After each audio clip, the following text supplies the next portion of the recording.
Flasim direkt. Po më li që të të Po, hajta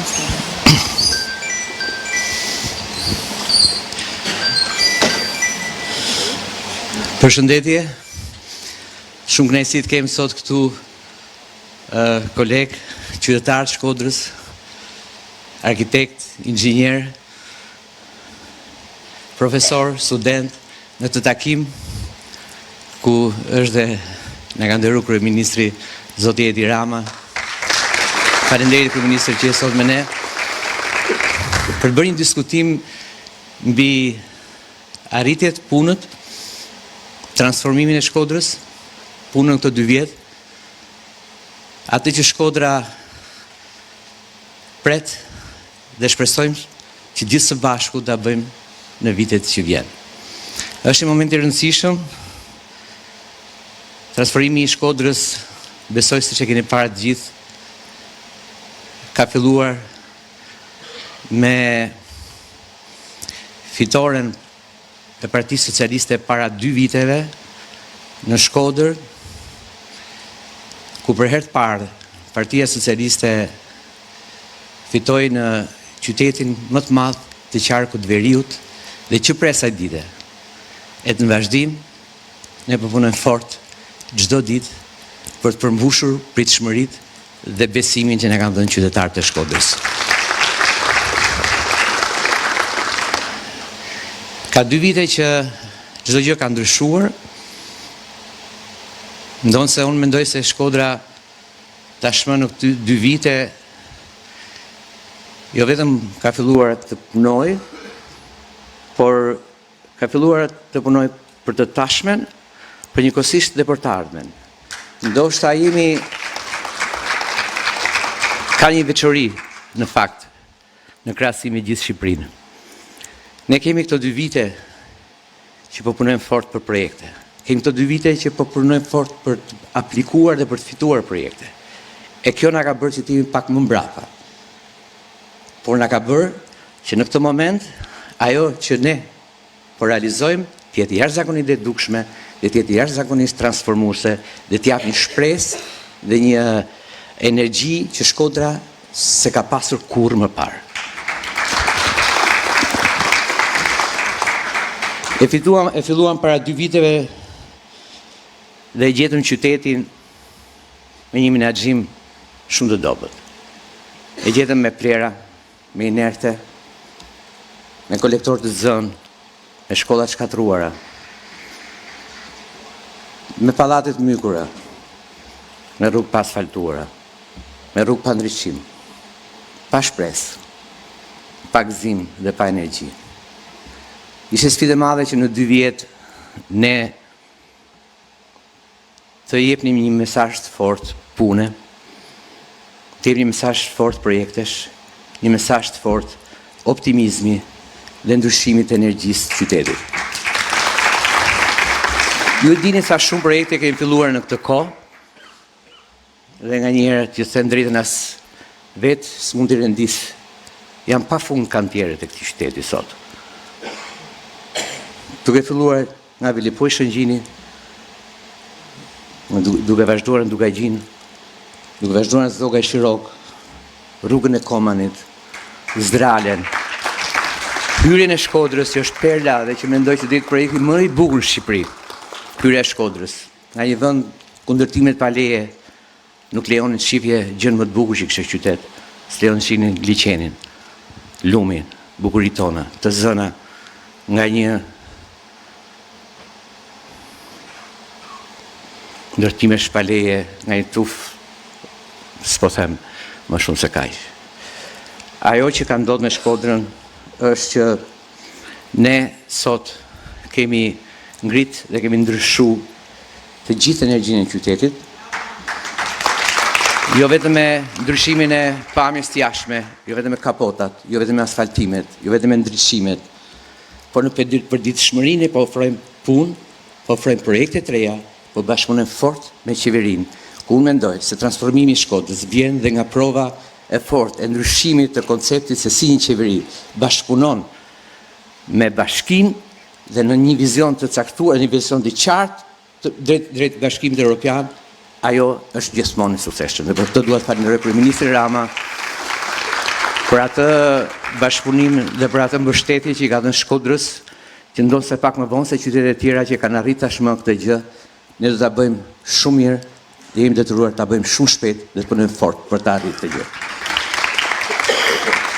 Po Shkodra s'është vetëm ajo që po bëjmë tani, s'është vetëm puna e bashkisë dhe qeverisë. Shkodra është ëndra që shumë kohë u la paralizuar, sepse e zuri diskutimet dhe një diskurs prej vitesh politik i bosht, konfliktesh, që qyteti në bicedat e tij më shumë në shumë vite se sa kishte diskutim për zhvillimin, ka pas diskutimin shterp, do thoya politik, gjuhën e urrëties, gjuhën e sharjes, fyerjes.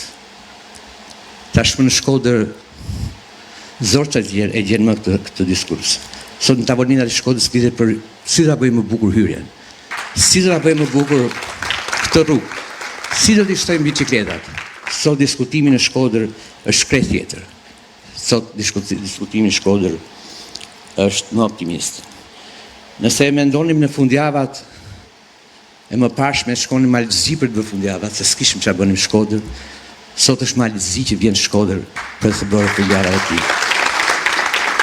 E turist dhe atmosferë, evente dhe gëzim. Kjo është gjuha jonë. Kjo është gjuha jonë për qytetin. Kjo është ai që ne frymojmë qytetit. Kjo është vizioni i kryeministrit, ky është vizioni për Shqipërinë e të ardhmes, për Shqipërinë europiane.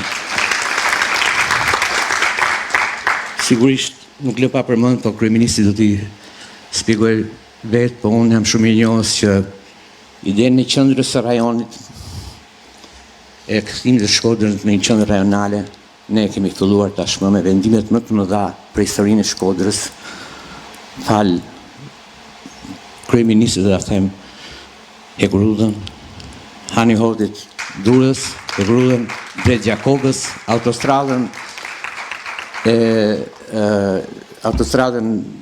blu, Adriatiko-Joniane, investimet të mëdha, vendimet të mëdha për perspektivën e këtij qyteti. Ne sot jemi në momentin kur po hymë në Europë. Por që të hymë në Europë, ne do të jemi gati. Jemi pak vonë, por ne do të punojmë shumë. Që në moment që Shqipëria hyn në Europë, qyteti ynë të jetë gati, me infrastrukturë, me dije, me dashuri, me pozitivitet, por edhe të jetë i bukur, siç takon Shkodrës, që është një vend i kulturës, i muzikës, i punës dhe i transformimi modern. Shkodra moderne është ajo që ne presim dhe që ne me bashkëpunim me qeverinë do arrijmë. Po ja lë fjalën kryeministrit për ato që do të vi në temë. Faleminderit.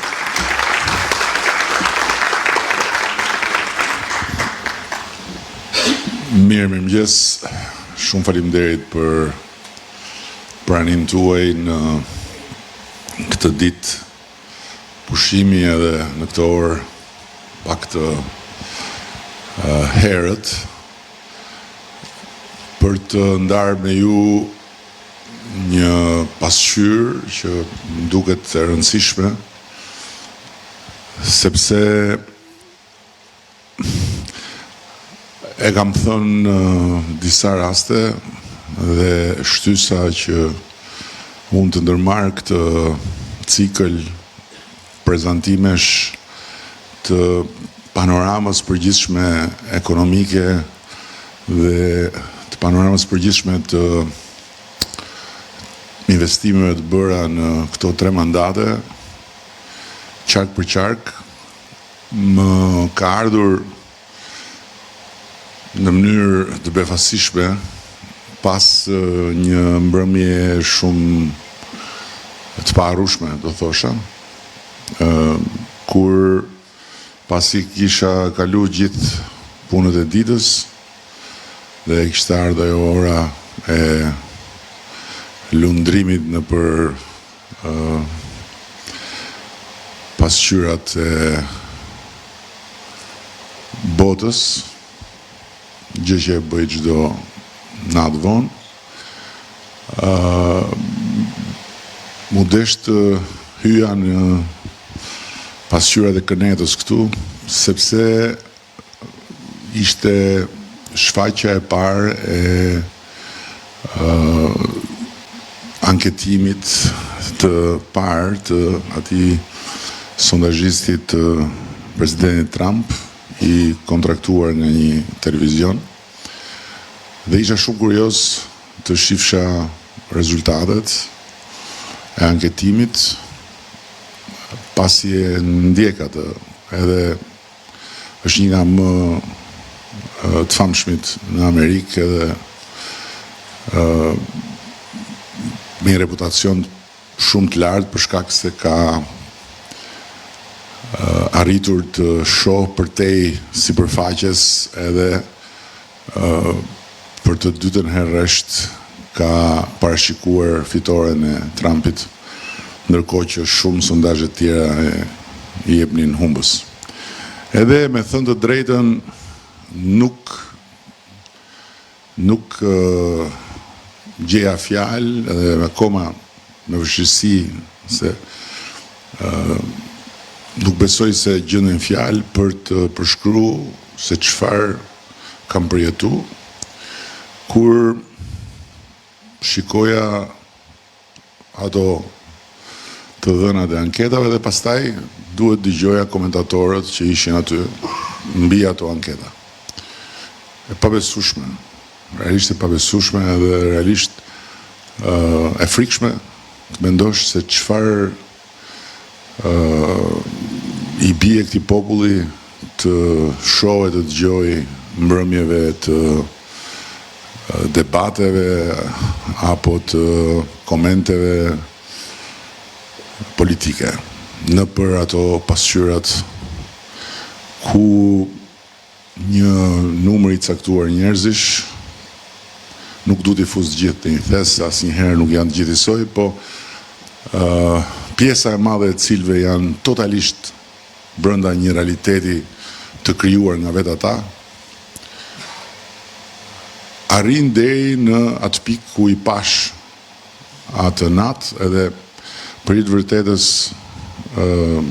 ndoshta ajo befasi erdhi dhe si rezultati i faktit që unë nuk i ndjek, kam qenë që mbas zgjedhjeve 2009-s që unë nuk shoh debate dhe nuk shoh emisione politike. Ndjek, kuptohet, raportet që më bëjnë shumë shkurt për kur ka gjëra të veçanta, por nuk i ndjek sepse është jo vetëm humbje kohe, por është edhe një konsum i jashtëzakonshëm energjish, edhe një mbarsje me jashtëzakonisht shumë energji negative që janë helm. Del pasqyra e parë, shumica e shqiptarëve mendon që vendi po ecën në drejtimin e dur. Kthehet biseda në studio, fillon muhabeti. Dhe në mënyrën më të pabesueshme, komenti dominant është: nëse kjo është e vërtet, nëse vërtet shumica mendon që vendi po shkon në drejtimin e dur, atëherë jemi përpara një situate që është shumë më e rëndë se që pristim, sepse populli është i smur. Edhe fillon diskutimi mbi popullin e smur. Pas një lloj turpi, fare, as një lloj sekëldie, disa njerëz të ulur aty që pastaj vjen pasqyra tjetër, shumica mbështet Partinë Socialiste. Atëherë vjen komenti tjetër: ose sondazhi është çmendur ose është çmendur populli. Domethënë, smundja e popullit shkon në një nivel tjetër. Dhe diagnostikohet populli si i çmendur. Pse? Se mbështet Partinë Socialiste. Dhe pastaj vjen një pasqyrë tjetër që bëhet, pyetje që bëhet gjithmonë në sondazhe, që cila forcë politike mendon që do fitojë.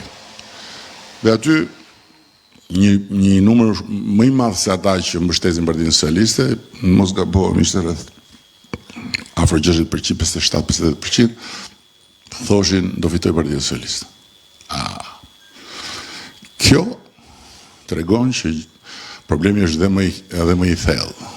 Nuk është vetëm çështje smundje, as çështje çmendurie. Këtu ka gjë më të thellë, se tani shiko sa shumë janë ata që mendojnë që do fitoj Partia Socialiste. Do me thënë që këtu jemi në një situatë kur populli është i shitur, edhe i bler. Edhe fillon teoria popullin e ka bler Rama në gjithë të vite, 250.000 njerëz në administrat, që është një shifër komplet e çmendur, që s'ka lidhje fare. Administratën publike ka më pak se 90.000 njerëz, edhe ata janë në administrat, atyre bëhet presion, po ata kanë dhe njerëz të tjerë, po shumica janë pleq, po jo, thot tjetri, është më keq. Mund të jetë më keq, mund të jetë dhe më keq, se ishin gjithë hipoteza mjekësh, që ishin bledh një grup doktorësh popullor atje, edhe diskutonin për të vënë një diagnozë të një smundje të tmerrshme që nuk njihej deri në atë moment. Jo, nuk duhet të jetë më rëndë se kaq. Këtu mund të jemi në kushtet e një autokracie shumë më të egër se sa çfarë kemi denoncuar ne,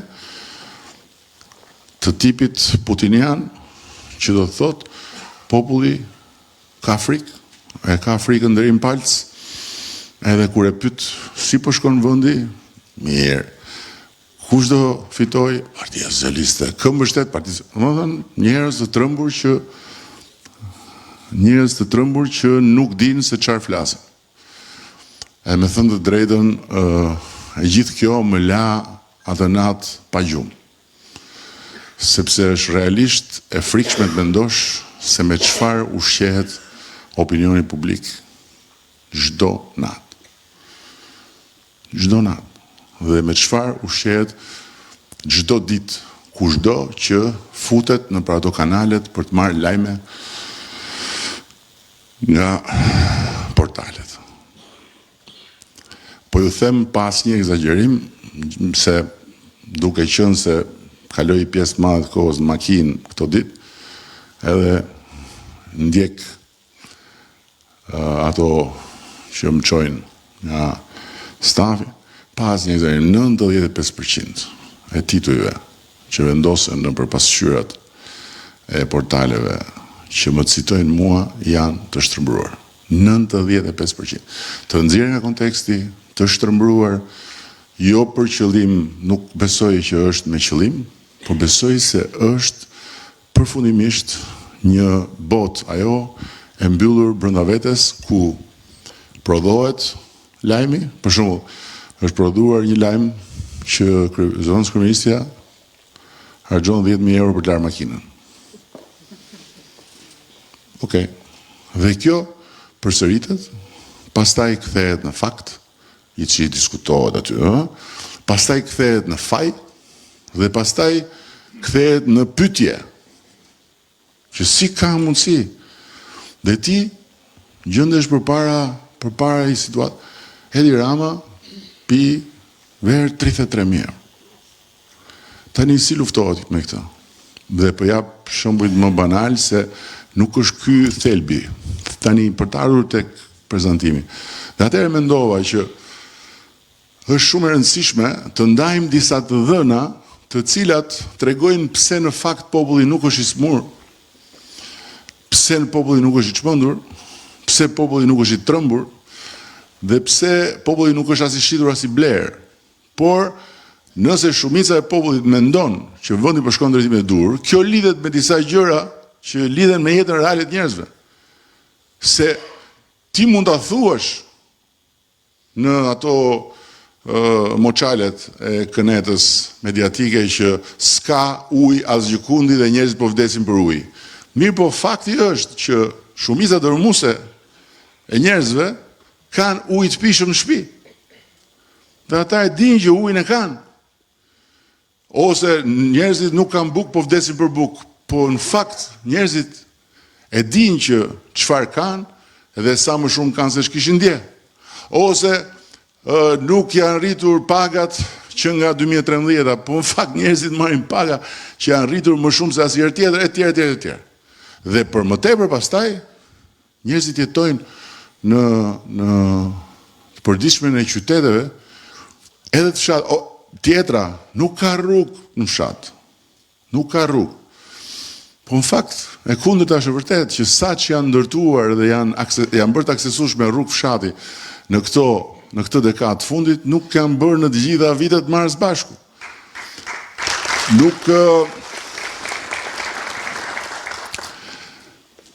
Nuk është absolutisht populli problemi. Problemi është që informacioni për punët e bëra dhe informacioni për të dhënat reale të ekonomisë dhe debati real, se me këto unë nuk duhet të them që ne i kemi zgjidhur gjithë problemet, ose që nuk jemi të kritikueshëm, ose që nuk mund të bëhet një debat real, ose që nuk mund të kishte një alternativë reale tonën që të na sfidonte në fushën e fakteve, jo të luftonte me faktet.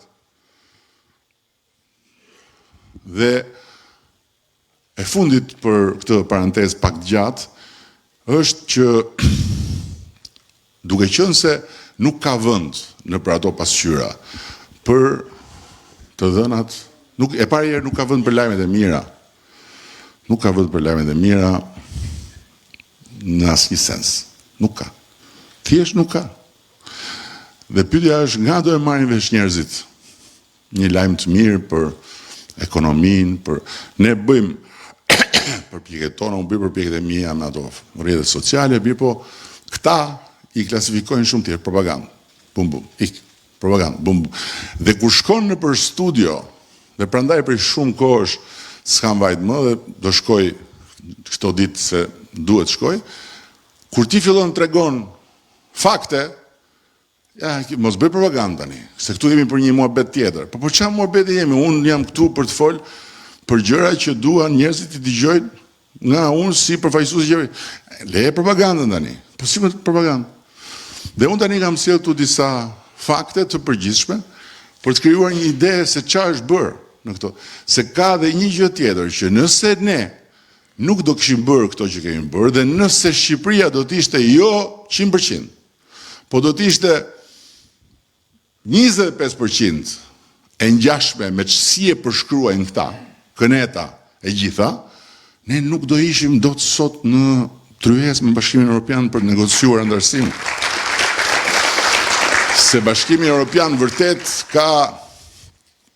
ka vizionin e vet gjeopolitik, vërtet ka strategjinë e vet politike, por Bashkimi Evropian kur vjen puna tek negociata, nuk merret me politik fare.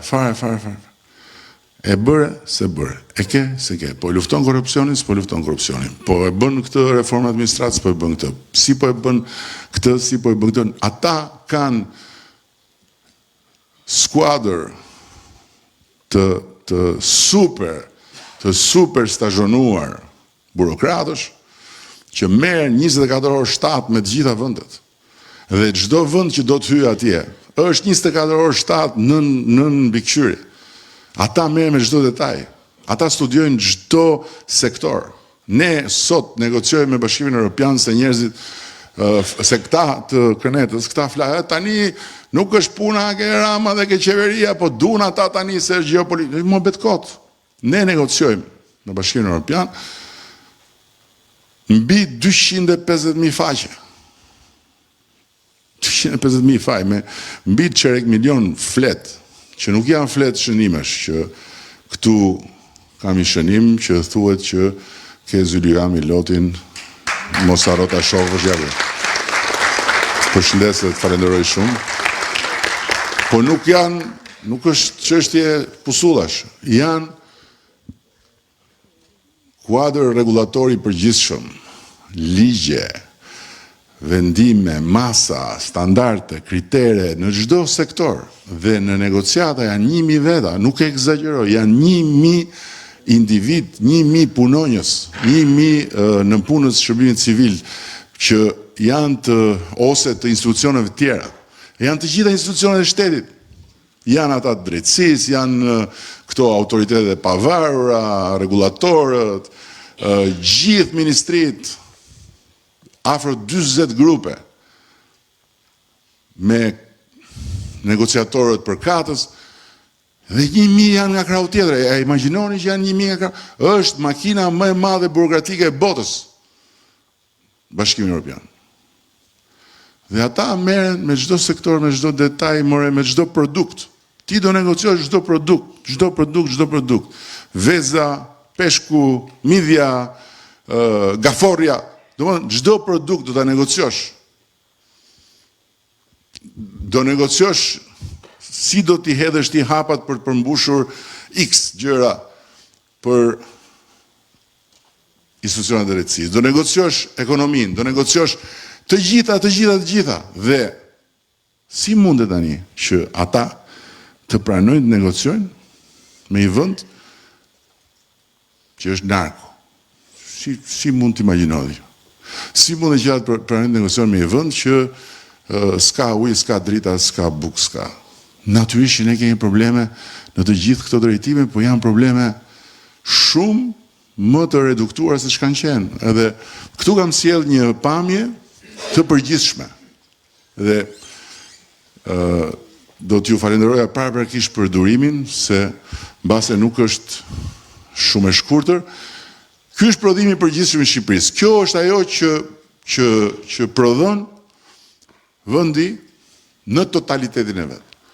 Prodhimi i brendshëm bruto, do me thënë sa kapacitet prodhues të vlerës financiare ka vendi, dhe këtu futen të gjitha.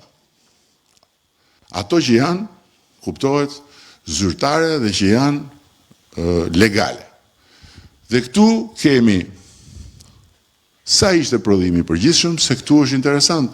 Këta dalin atje me ato kravatat edhe me ato kostumet si bolshevik, si u duket vetë si modern, edhe thonë, këtu s'prodhohet asgjë më, ç'a prodhohet tu? Këtu s'prodhohet asgjë më. Këtu vjen mishi nga Brazili, se shton ca gjëra që janë gjysmë të vërteta, që janë dhe gënjeshtrat më të mëdha. Këtu s'prodhohet, ç'a prodhohet tu? Tu s'ka i fabrikë. Ndërkohë që këtu hapen fabrika vazhdimisht.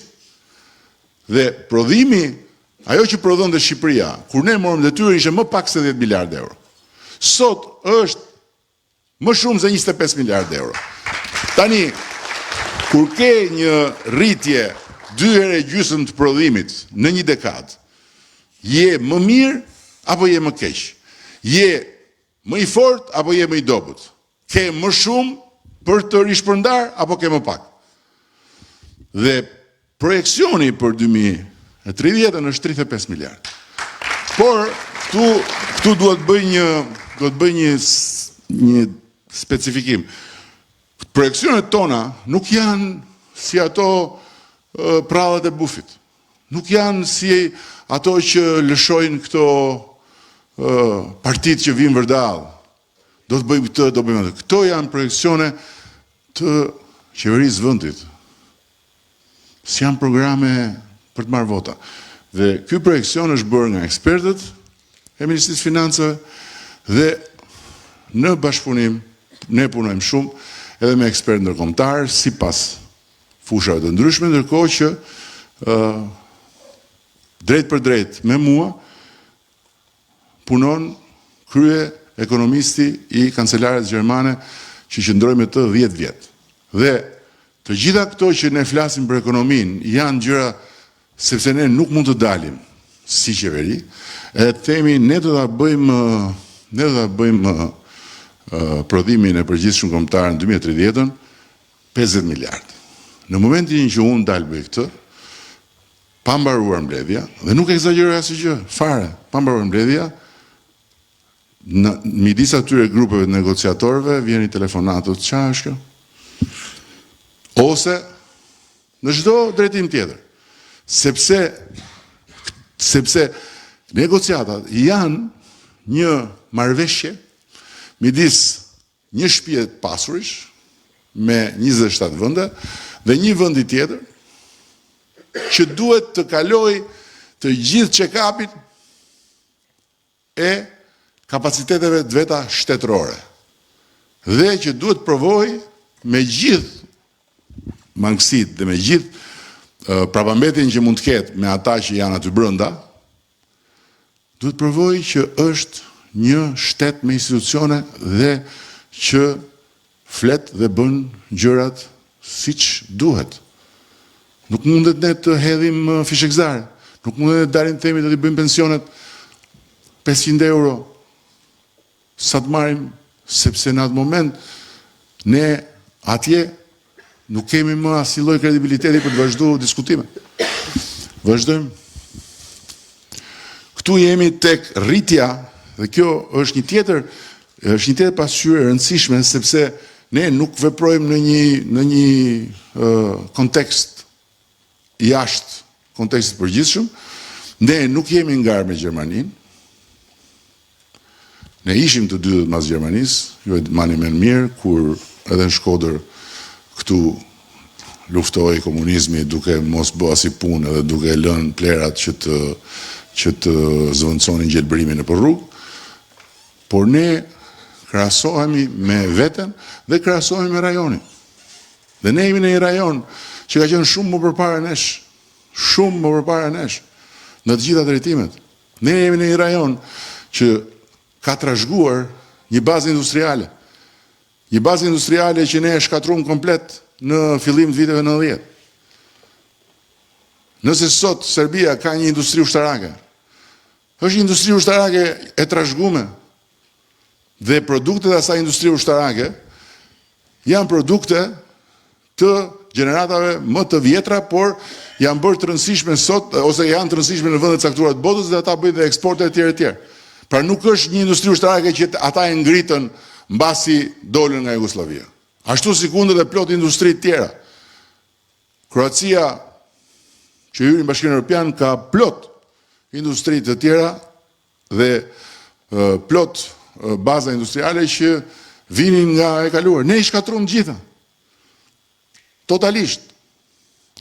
Dhe në ndërkohë, kur ne kemi marrë detyrën në raport me prodhimin e përgjithshëm, me rritjen e prodhimit të përgjithshëm, ishim më dobët se të gjithë. Shikoni tani këtu, kjo është dekada e fundit, rritja e prodhimit të përgjithshëm në dekadën e fundit në Shqipëri dhe në të gjithë rajonin. Shqipëria ka rritjen më të lartë të prodhimit të përgjithshëm, dhe këtu jemi në 109%, dhe pastaj vinë vendet e tjera të gjitha.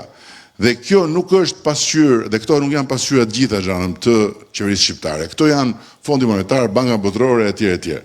Pra, ne kemi rrit me 109% prodhimin e përgjithshëm, mesatarja e rajonit është 64%. Vazhdojmë. Këtu jemi dhe të ardhur për frym. Edhe kjo është një dhënë që është shumë domethënëse. Kemi pas të ardhur për frym 3.300 euro, sot i kemi 10.300 euro. Në 2030 do të çojmë në 15.000 euro. Tani, ne e dim shumë mirë që ka i problem, që është problemi përgjithshëm, e kanë të gjithë, të rritjes kostos jetesës. Por ama, po të marrësh të shikosh pak më në brendësi dhe do vim më pas, kam përshtypjen, tek çështja e kryet e borxhi, po të marrësh pak më pas do vim tek inflacioni. Ky është borxhi publik. Ne e morëm vendin me borxh publik zyrtar, 70%, por si ishte ky? Problemi që ne gjetëm ishte borxhi i fshehur që e kishte bllokuar ekonominë dhe dihet që njerëzit e vlerësojnë një qeveri për ato që bën. Po thuhet një fjalë, ekonomistët e vlerësojnë një qeveri për ato që nuk lejon të ndodhin. Dhe në këtë rast nuk është qeveria, në këtë rast është populli shqiptar që në 2013 e ka shpëtuar Shqipërinë në fije të perit, duke ndruar dorën e drejtimit. Sepse Shqipëria në 2013 ka qenë në prag të një kolapsi të dytë shumë të ngjashëm me atë të piramidave. Shumë të ngjashëm me atë të piramidave, sepse ishte e bllokuar. Si ishte e bllokuar? Mbi këtë borxh kishte i borxh tjetër rreth 700 milion që nuk janë pak, janë shumë për Shqipërinë, që ishte borxh ndaj kompanive. Thueshin rrug, po ju e dini shumë mirë që as një rrugë, as edhe një, nuk u përfundua.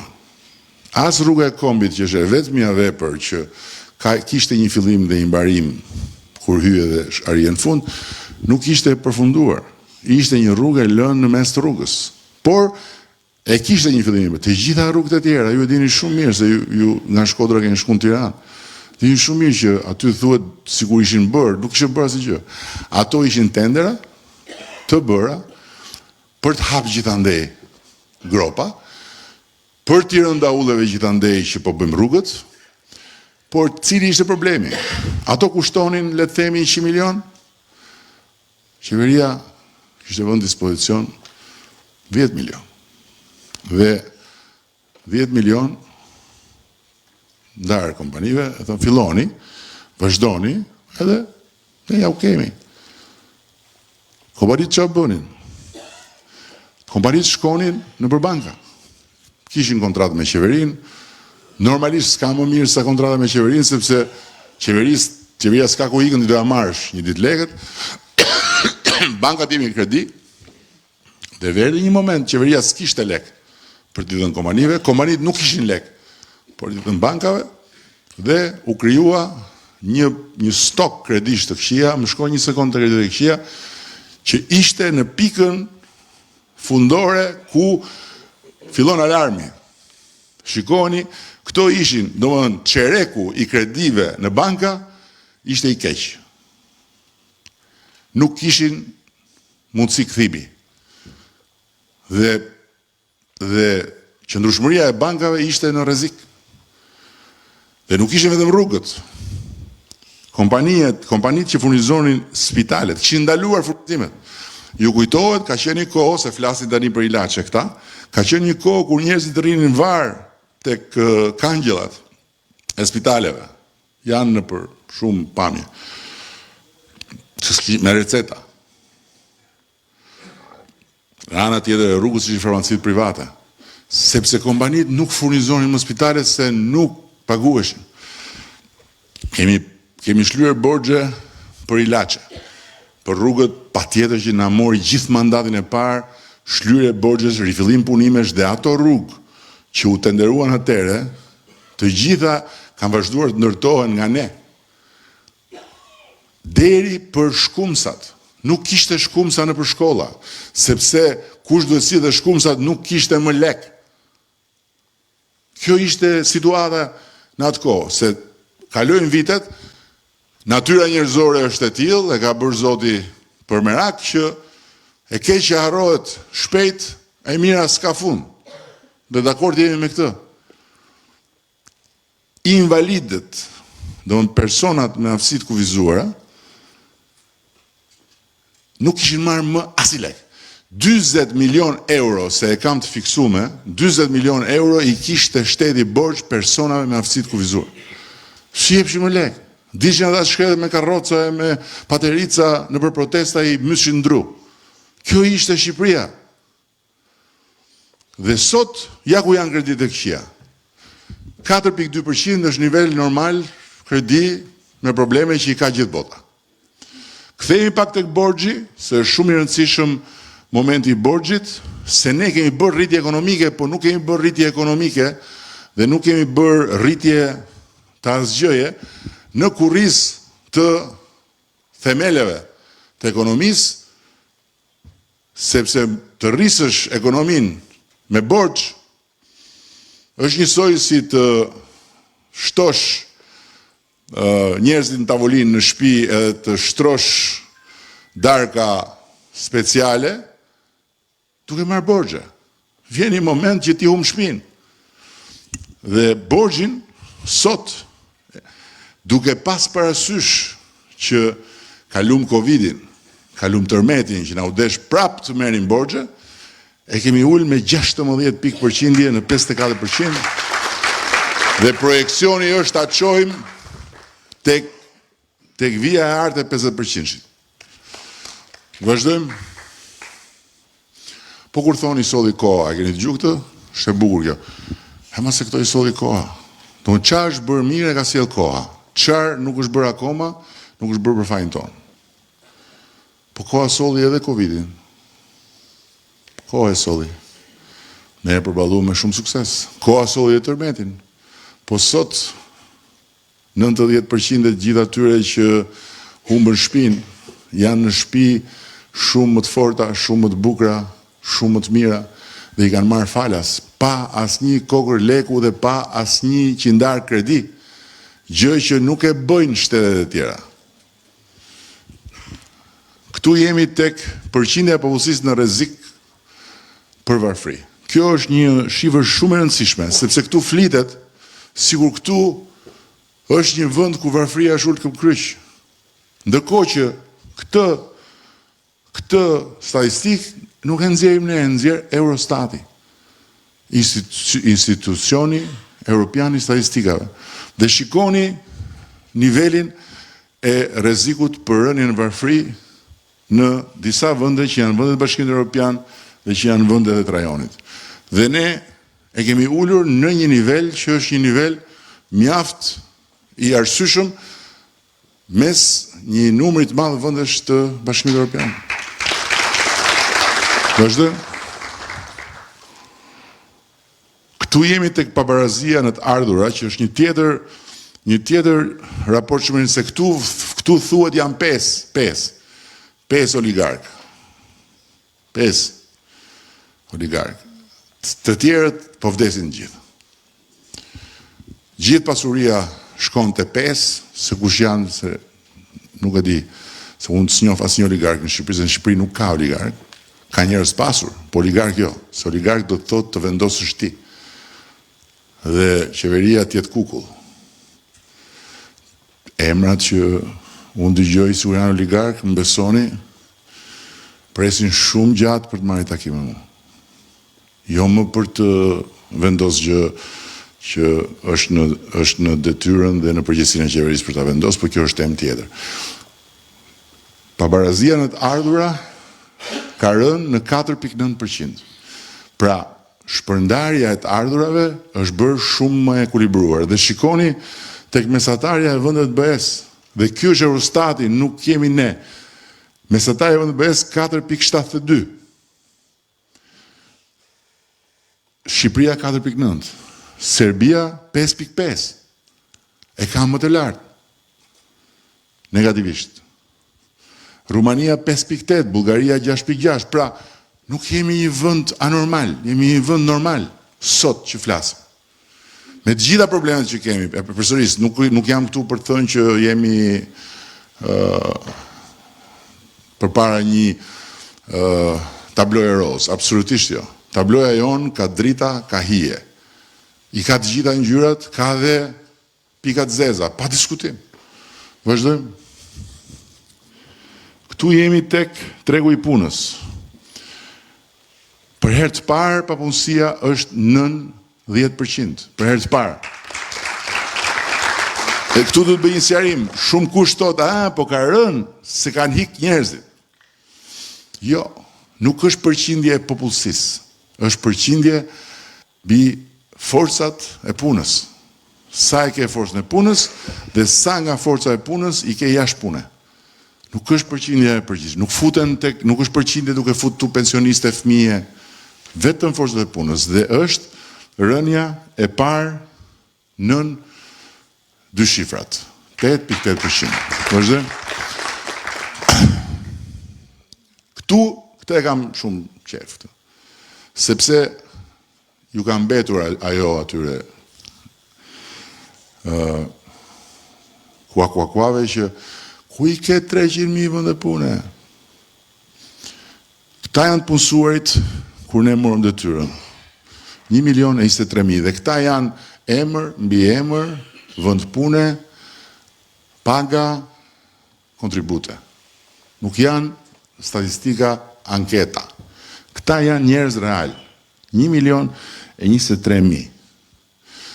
Në fund të 2024-s, do në regjistra jo pasqyra më e freskët, 1.327.000. Tani, mes kësaj dhe kësaj, a janë 300.000? Të paktës e janë qikë më shumë, po janë 300.000 në mes, Pra ja ku janë 300.000. Dhe natyrisht që me aritmetikën sot jemi në hall, se ka filluar një sulm dhe ndaj aritmetikës, e keni pa, ne dëgjonim Lulin, artistin kur thoshe 77-42, edhe na duke sigurisht e një të meri madh. Po tani është 77-6 milion. 6 milion edhe ka dhe x mrapa se nuk dihet çfarë vjen akoma mrapa di 6 milionshit që nuk është zbuluar akoma. Ndërkohë që këto nuk janë aritmetik e bazuar tek imagjinata individuale, këto janë shifra njerëzish me emër dhe me mbiemër të punësuar në Republikën e Shqipërisë. Vazhdojmë. Kjo është një tjetër e dhënë që është shumë e rëndësishme. Këta janë të punësuarit, këta janë të punësuarit dhe këtu e kemi vënë qëllimisht me lek. Që mos toni jo se me euro, nëse euro është më e fortë se kështu se ashtu. Me lek, 20.000 lek. Treja. Shikoni sa njerëz jetonin me më pak se 20.000 lek kur ne morëm detyrën. 60% e njerëzve që punonin. Shikoni sot sa ka rënë, 9-15% dhe është një shifër kjo që lidhet shumë me kontratat e pjesshme. Vazhdojmë. Këtu jemi tek, po e tham të punësuarve, vazhdojmë se ishte doli kjo. Këtu jemi tek rritja e pagave. Kjo flet vet, është paga minimale, ishte 157 euro, është 400, në janar të 2006 do të bëhet 500, dhe në fund të mandatit, do më thënë në Shqipërinë 2030, do të jetë të paktën 650 euro. Por, ka një fakt tjetër, në sektorin privat, është gjithmonë e më shumë e qartë nga të gjitha dhënat tona që paga minimale tani më ka shkuar tek 500. Madje ka shumë që e kanë dhe më lartë. Pse? Sepse ka nevojë për krah pune dhe paguajnë më shumë. Vazhdojmë. Kjo është rritja e pagave të përgjithshme.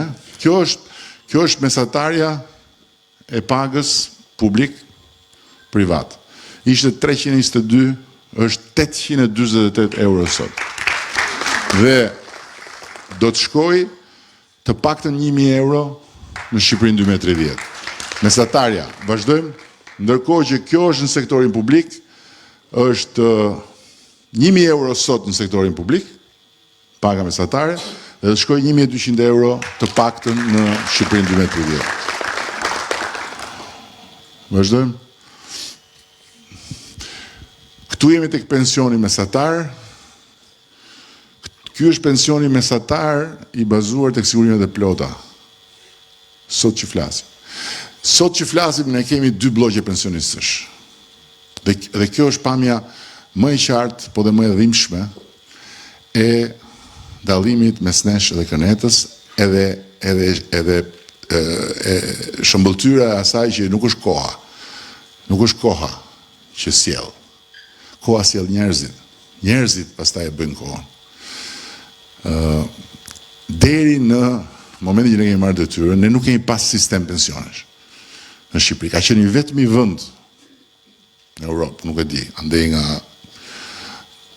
kontinentet e tjera, mund të ketë të tjera, që nuk kishte sistem pensionesh, kishte një sistem asistence. Pse?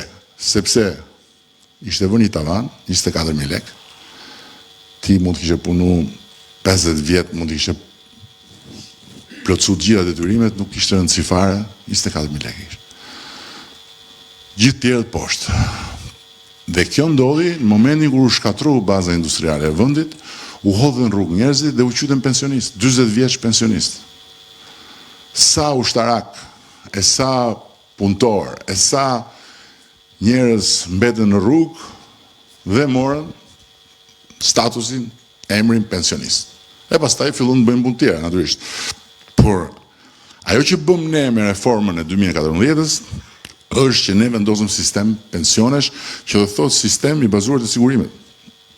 Sa pagun kontribute, aq të del pensioni. Dhe sot kemi një blok pensionistësh që janë para reformës dhe një blok që janë mbrapa.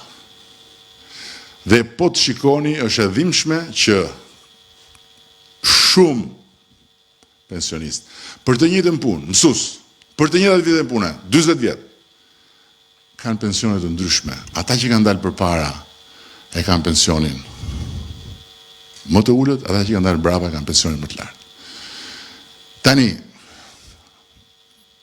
pyetja që bëjnë gjithë dhe që është pyetja më normale është po mirë, çfarë faji kemi ne që na ra kjo fatkeqësi që të dilim pension në kohën kur ata që sot në mënyrën më të habitshme ju premtojnë pensionistëve që do t'ju zgjidhin problemet, i lanë pensionistët me një barë drush në kuriz që nuk hiqet më gjithë jetën. Absolutisht nuk kanë asnjë faj. Problemi, pyetja është shumë e thjeshtë. A mundet ne të bënim në këto vite diçka që do të na sillte, në mos ne do sillte të tjerët mbas sa vitesh në të njëjtin pozicion ku ishim 2013, sepse kjo që ne po bëjmë është që po e mbyllim gropën. Nëse ne do të fusnim dhe të tjerët pa u bazuar tek sigurimet, do ta hapnim gropën. Por nga ana tjetër, është e sigurt që ne nuk mund të rrim dhe të themi, okay, tani juve e psuat për shkak të kohës së atërshme, të njerëzve të atërshëm, situatës atërshme dhe ne do vazhdojmë strikt, sepse është e pamundur. Për këtë arsye, ne në rritjen e bonuseve, po ta shikoni e kemi marrë në konsiderat diferencën. Pra ata që kanë pension në 200 e marrin bonusin më të lartë. Ata që kanë pension mbi e marrin më të ulët. Kemi rritur bonusin, kemi dy fishuar, pra nga një bonus kemi bërë 2 bonuse dhe duam të mbajmë 2 bonuse sepse kemi projeksione shumë mira të rritjes së të ardhurave. Përsëri nuk janë vetëm bonuset që mund ta zgjidhin këtë punë, sepse kostoja do shkojë duke u rritur dhe nga ana tjetër ata do të kenë nevojë, kështu që paralelisht ne do ecim që të arrijmë t'ju japim të gjithëve pa përjashtim para 2013 një pension minimal 200 euro. Ndërkohë që pensioni mesatar do të shkojë 400, ai i sigurimeve të plota. Vazhdojmë. Këtu jemi tek taksat. Kjo është shumë e rëndësishme për një aspekt tjetër. Dhe kjo shpjegon shumë për atë prodhimin e përgjithshëm. Për aspektin që ne kemi sot një biznes të vogël në Shqipëri, që është biznesi i vogël më i përgdhelur në thonjza, dhe them kuptimin e mirë, jo për keq, nga qeveria vetë. Është i vetmi biznes i vogël në rajon, se në Europa s'bëhet fjalë, po në rajon pa taksa. Dhe në ndërkohë, para se shkoj ke biznesi, po flas për të punësuarit. Shikoni si ka qenë taksa kur ne morëm detyrën. Kjo e zeza.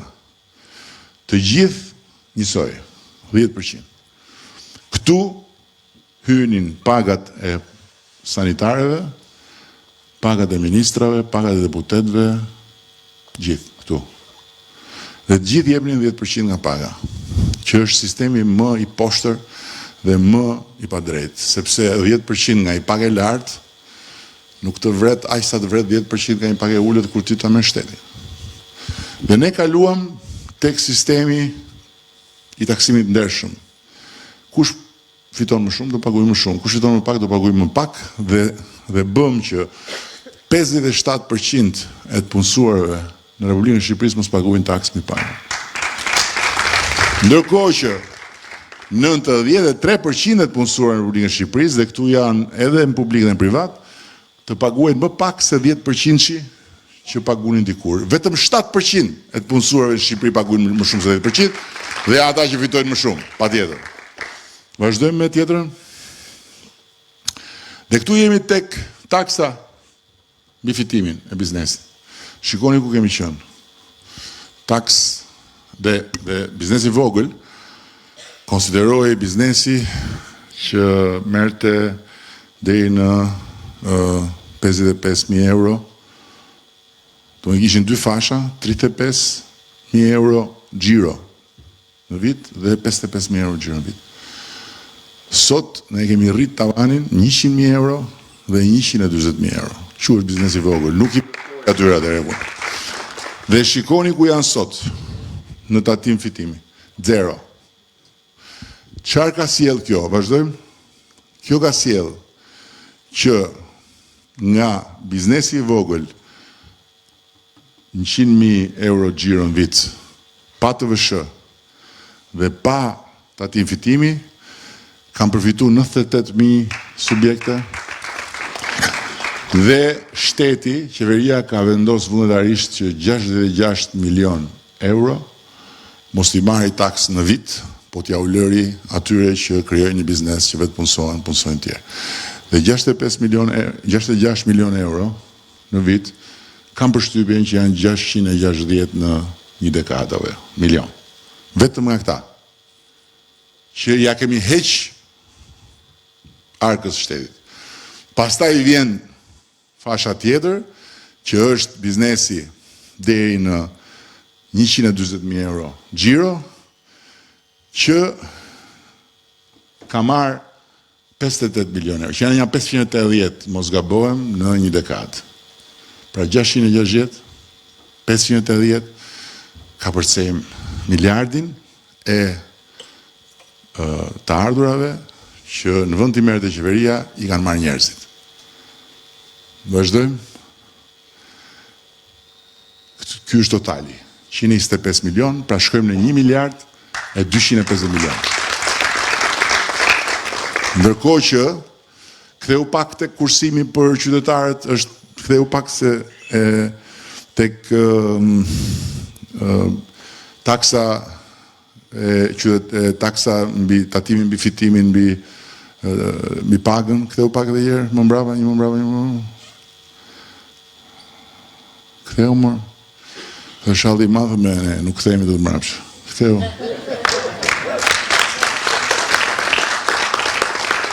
Ha? S'kthehet dot mbrapsht. Nëse mirë, vazhdojmë. Nuk e kthejmë dot mbrapsht, shkojmë vetëm përpara. Ha? Shkojmë vetëm përpara. Ecim pak më shpejt. Kjo më pëlqen shumë. E dini pse? Ktu janë gratë dhe vajzat, kjo është paparazia gjinore. Shikoni ku ishim, është klasifikimi i Kombeve të Bashkuara. Shikoni çfarë vendi ishim, si vendi pa barabart mes gjinive. Shikoni ku jemi sot. Vendi 23 në gjithë klasifikimin e Kombeve të Bashkuara. Dhe kjo është vetëm Partia Socialiste. Vazhdo. Shkalla e papunësisë për gratë, e njëjta gjë, ka rënë nën 10%. Vazhdojmë se ka dhe një tjetër që është edhe më e bukur, që është pjesëmarrja e grave në forcën e punës.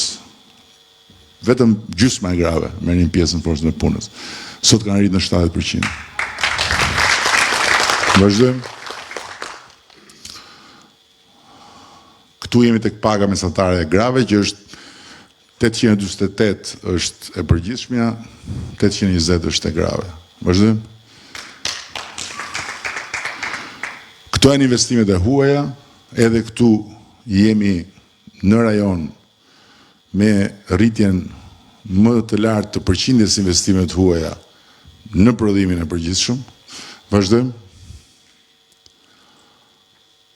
Këtu jemi tek eksportet. Se Shqipëria nuk prodhon, s'ka asgjë, s'ka buk, s'ka njerëzit vdesin në rrugëve, mbeten pavarrosur etj. 2.8 miliard euro eksportonte Shqipëria kur ne morëm detyrën, 9.1 miliard eksporton sot. 3 herë më shumë. Vazhdojmë. Pagat e mjekëve sot janë 1.670 euro mesatare, ka dhe më shumë. 2.000 euro do t'jenë në Shqipërinë 2030. Mesatare. Vazhdojmë. Këtu janë një sër programesh sociale. Kemi bërë, dëgjoni, ne kemi krijuar fondin më të madh të mbështetjes sociale në historinë e këtij vendi dhe sot faktikisht Ministria e Shëndetësisë dhe Mbrojtjes Sociale ka arritur të ketë një buxhet 1 miliard, nga të cilat 25% janë mbrojtje sociale. Dhe këtu janë shumë programe, nuk du t'i kaloj të gjitha, po duhet të ndajmë të 2-3, ta janë fëmijët me nevojat veçanta, ku hyn fëmijët autik e të tjerë, dhe ne do ta dyfishojmë që nga janari i 2026 mbështetjen për nënat e tyre. Vazhdojmë. Këtu kemi shërbime për personat me nevojat veçanta, mbase ju kujtohet që vinin protestonin e parlamenti, kemi bërë edhe një diskutim me ta aty, dhe 15.200 persona që kanë nevojat të veçanta, kanë marrë paketën e tyre të trajtimit veçantë siç e kërkonin vetë. Vazhdojmë. Këtu vjen kjo është ndihma ekonomike, kemi pothuajse përgjysmuar numrin e njerëzve, numrin e familjeve në ndihmë ekonomike dhe kemi trefishuar buxhetin për pjesën që është sot në ndihmë ekonomike. Vazhdojmë. Këtu jemi tek shërbimet sociale. Bashkitë nuk kishin asnjë shërbim social. 0. Sot 100% e bashkive janë pjesë e rrjetit të shërbimeve sociale. Vazhdojmë. Dhe kjo është një shifër që e kam shumë për zemër. Këto janë 9200 nëna në Shqipëri që janë të papuna dhe që kanë 3 ose më shumë fëmijë.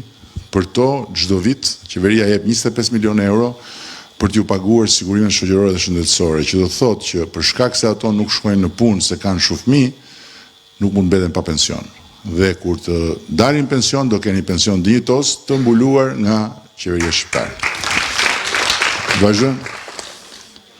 Këtu jemi te bonusi i bebes, janë 227.000 bebe që kanë marrë bonusin, ju e dini që bonusin ne kemi rritur, 400 euro për fëmijën e parë, 800 euro për dytin, 1200 për tretin. Të filluar nga viti i ardhshëm do të ndryshojmë skemën, nuk do të jetë më një çek me një herë në maternitet, por do të jetë një pagesë e shtrirë çdo muaj sipas numrit të fëmijëve për të ndihmuar në mënyrë sistematike familjet e reja për rritjen e fëmijëve të tyre. Vazhdojmë. Këtu jemi te pagat e mësuesve. Mësuesit sot kanë shkuar në 950 euro pagën mesatare dhe do të shkojnë në 1250 euro në Shqipërinë 2030. Vazhdojmë. Këtu jemi tek mbrojtja, e kam nxjerr këtë veç sepse është shumë e rëndësishme. Koha që jetojmë, problematikat që kemi, detyrimet si antar të NATO-s dhe shikojeni. Kjo është një shifër që flet vetë.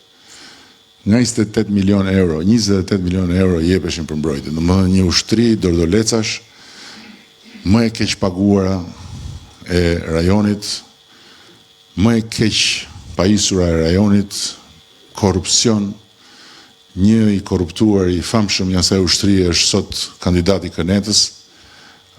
280 milion euro e kemi sot buxhetin e mbrojtjes. Por nuk është vetëm buxheti, janë edhe të gjitha planet dhe investimet që po bëjmë për industrinë e mbrojtjes. Në Shqipërinë 2030 ne do të kemi hedhur bazat e një industrie ushtarake të ekselencës. Industrie prodhuese, eksportuese dhe mbështetëse për forcat tona të armatosura, ndërkohë që këtu jemi tek paga mesatare e ushtarakëve sot. Dhe ambicia jonë është sot e kemi ushtrinë më të paguar të rajonit, përfshirë dhe Serbinë. Por ambicia jonë është që në Shqipërinë 2030 pagën e ushtarakëve ta çojmë mesatare në vendet e NATO-s, që është ambicia e madhe, por vetëm kështu shohim që po rritet interesi dhe i të rinjve që të marrin formimin ushtarak, dhe vetëm kështu do të bëjmë dhe ripërtritjen e gjeneratave në ushtri. Vazhdojmë. Tu tani jemi te Shkodra. Po bëj një parantezë, ky është qarku i Shkodrës, po bëj një parantezë. Ndryshe nga të gjithë qarqet e tjera, në këtë qark ka një grop në 10 vjet. Gropa është gropa e Bashkisë Vjetër Shkodrës. Deri përpara se këtu Benetit merrte detyrën, këtu ju e dini ç'a ishte. Kalaja e shkëm graniti kundër komunizmit e tjerë, edhe bëj fjalë për projekte, prandaj në aspektin si bashki në dekad, Shkodra ka marrë më pak investime se të gjitha bashkitë e tjera qendraqarku, jo se s'kemi dash ne, por sepse s'kemi pas dot asnjë bashkëpunim normal me Bashkinë e Shkodrës. Nuk kemi pas. Ju e dini shumë mirë se si ishte situata, dhe ishte një çështje mentaliteti që shpresoj të jetë përmbysur dhe uroj që në 11 maj Shkodra të na japi këtë lajm që është përmbysur, se tashti në fund të ditës njerëzit kur zgjedhin nuk zgjedhin dhëndrin, as krushkun, zgjedhin kalin, që do t'ja u tërheq më shpejt karrocën.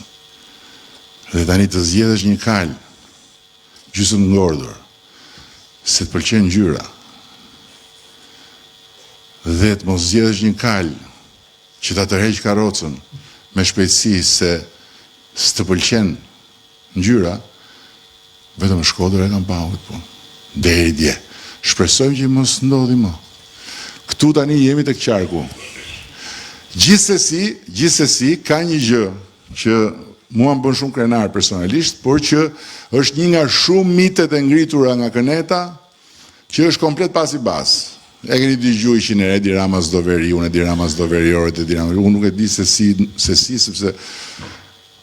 sepse në atë pemën e komplikuar të familjes time, rënjët janë të shpërndara dhe kam rënjë edhe në Shkodër, kam rënjë edhe në Mirdit. Kështu që nuk e di unë se si se du. Përveç se për te të tjerave në Shkodër kam pas njerëzit që më kanë udhëheq mua, më kanë mentoru si artist, që nga Dani Shukniu, te Edi Hila, me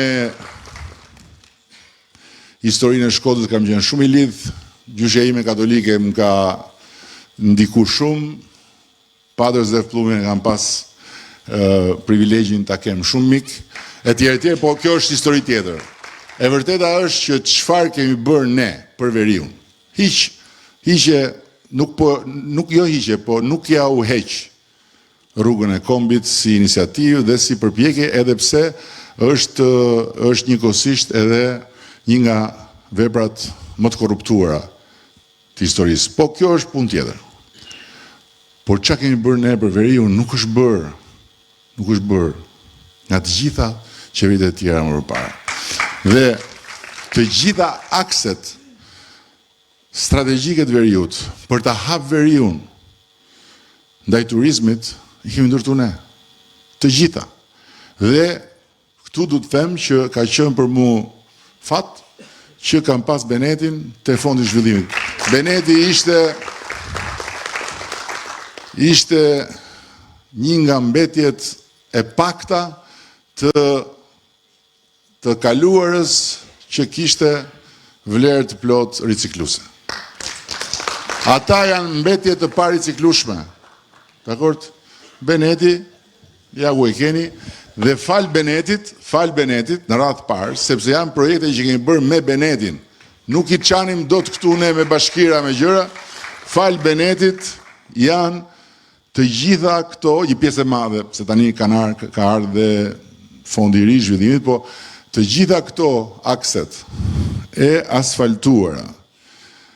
Këtu jemi në 315 kilometra rrugë të brendshme të qarkus Shkodrës në një dekadë. Le t'i nxjerrin çka kanë investuar në çerek shekullit tjerët, edhe le ta bëjmë krahasimin. Unë e kam bërë për veten time, nuk ka krahasim. Nuk ka, s'kishte rrugë. Si shkojë në Vermosh? Ku shkon në Vermosh? Si shkojë në Theth? Dhe sot 95% e territoreve janë të aksesueshme o me rrugë të bardha o me rrugë me asfalt. Nuk diskutohet që aksesi nuk është kudo perfekt dhe duhet vazhdojmë punën, për këtë jemi këtu. Por, kthej edhe njërë, apo s'kthehet mrapa. Por, jemi ke më shumë se qerek miliard euro investime për qarkun e Shkodrës. 414 projekte janë bërë për qarkun e Shkodrës. Vazhdojmë. Këtu jemi të rigjenerimi urban. Është një nga vëndet, është një nga qarqet me numrin më të madh të projekteve të rigjenerimit urban, afro 50 milion euro. Dhe këtu flasim Malësie Madhe, flasim Puk, flasim Fusharës, flasim Vaudes, dhe këtu një pjesë e konsiderueshme ka hyrë tani dhe është Bashkia e Shkodrës. Vazhdojmë. Këtu jemi tek projekte e turizmit dhe të mjedisit. Tani, a e parafityroni ju se sa vite duhet shkosh mrapsh e të mbledhësh shifrat për të gjetë, për të arrit ke 20 milion euro të dhëna nga qeveria për turizëm dhe për mjedis në Shkodër? E parafityroni? Nuk e parafityroni. Unë po ju them, duhet shkosh deri nga vitet 70. Që ti mbledhësh e ta bësh këtë. Ne kemi bërë në një dekadë. Vazhdojmë. Këtu jemi të kujtësisë kanalizimet. 73 milion euro janë investuar deri tani për 43 projekte për ujin e pishëm dhe për kanalizimet në qarkun e Shkodrës. Vazhdojmë. Këtu jemi tek energjia që ka qenë një problem shumë i madh, ka akoma disa pika ku është problem, por po japim zgjidhje edhe zonës Bogës, edhe po shkojmë dhe të mbyllim edhe Thethin, edhe do kemi furnizimin normal me energji. Po shikoni se sa është investu qarku i Shkodrës, e për shkak të hidrocentraleve nuk diskutohet, po shikoni se sa e ka volumin e investimeve vetëm për infrastrukturën energjetike. 124 projekte. Vazhdojmë. Këtu jemi tek bujqësia, 43 milion mbështetje për qarkun e Shkodrës. Këto janë projekte agroturizmi, projekte agrobiznesi dhe patjetër këtu hyn edhe kanalet ujitse dhe kulluse. Vazhdojmë. Këtu jemi te arsimi dhe këtu është për të ardhur keq që nuk kemi më shumë, por tani ka filluar të dyshoj për shkak të projekteve të reja me shkollat në Shkodër që realisht, do me thënë, vetëm ato shkolla që kam pa unë këtu, që duhet të kthehem mbrapa në kohën kur ishim ne në opozit për t'i gjetë ato shkolla në Tiranë e ku diun, vetëm ato shkolla janë mjaft që këtu mos guxojnë fare të vinë ata të tjerë të kërkojnë votë nga shkodranët që janë arsimdashës. Vetëm lënia e fëmijëve të Shkodrës në ato shkolla është e mjaftueshme që normalisht mos vi njeri këtu fare të kërkojë mbështetje. Dhe normalisht prindrit e Shkodrës mos i japin më mbështetjen atyre që ja u kanë lënë fëmijët në ato shkolla si fëmijë të dorës dytë brenda Republikës Shqipërisë. Këtu jemi tek shëndetësia, këtu hyn qendra shëndetësore, spitale e tjerë, 19 milion euro, 56 projekte. Vazhdojmë. Këtu jemi tek sporti. Natyrisht këtu janë investimet, janë kontributet e qeverisë, qoftë për palestra terene sportive, qoftë edhe brenda këtu, Bahamendja duhet jetë edhe vlera që kemi kontribuar ne për stadiumin. Vazhdojmë. Kultura, 3.5 milion euro. Duhet të jetë më shumë, duhet shkojë më shumë dhe tani me Benetin besoj që do shkojë më shumë. Vazhdojmë. Këtu jemi tek totali. Tani shikoni investimin e përgjithshëm të qeverisë shqiptare në qarkun e Shkodrës. 1.3 miliard euro në 10 vjet. Është një nga qarqet më të financuara të Shqipërisë. Dhe 1.3 miliard euro Shkodra ju betohem nuk i ka marrë jo në 25 vjetë më parë, po as në 40 vjetë më parë. Këto ishin llafet e mia për këtë moment. Llafet e tjera vazhdojnë ke parabashkisë. Ju falenderoj shumë.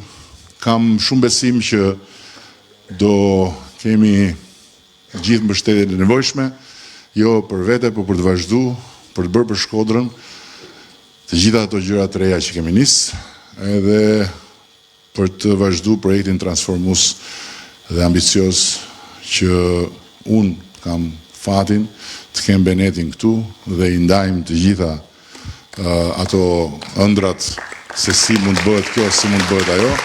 Ju falenderoj shumë.